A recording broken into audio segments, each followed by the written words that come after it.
2025 година на спортски план несомнено ја одбележа градскиот ракометен клуб Охрид.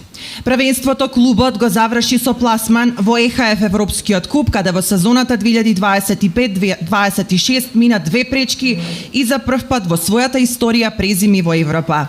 Предводен од новиот стратег Борис Ројевик.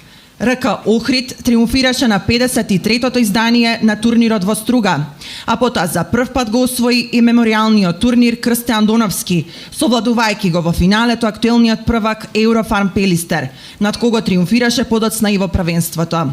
РК Охрид во тврдината Билјанини извори ги сомле Баки од Азербејџан во 2 меча, 44:11 и 38:21, и добој над кого славеше и во Босна и Херцеговина, со што обезбеди осмина финале во ЕХФ Европскиот куп, каде ќе се сретне со Дукла од Прага. Освен сениорскиот погон, под полна парија работат и младинските категории на ракометниот клуб, чии пионери во 2025 година станаа шампиони на Македонија, совладувајќи ги врсниците од Еврофарм Пелистер и Вардар на завршниот турнир во Битола. Спортска приказна на годината во изборот на Охрид Нјуз е градскиот ракометен клуб Охрид.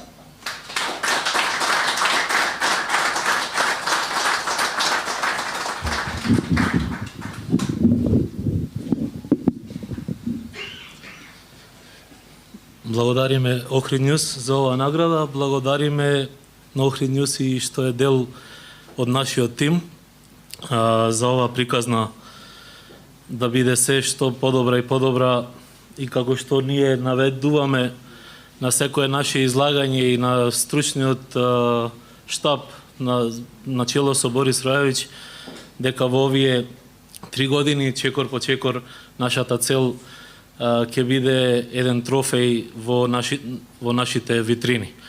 Фала ви, стварно е ова ветар во грб, да продолжиме понатака и се надевам, како што спомнавте, Европскиот куп е нашата цел. Веќе за оваа сезона би рекол ја остваривме да презимиме во Европа, но ги повикувам охриѓани да бидат дел од тој европски надпревар на 14 февруари и да не бодрат во спортската сала Билјанини извори. Нашиот успех, исто така, нашиот најголем успех на градскиот ракометен клуб Охрид е се полните трибини. Така да тоа е ветерот во грб, а и ваквите награди. Ви благодарам.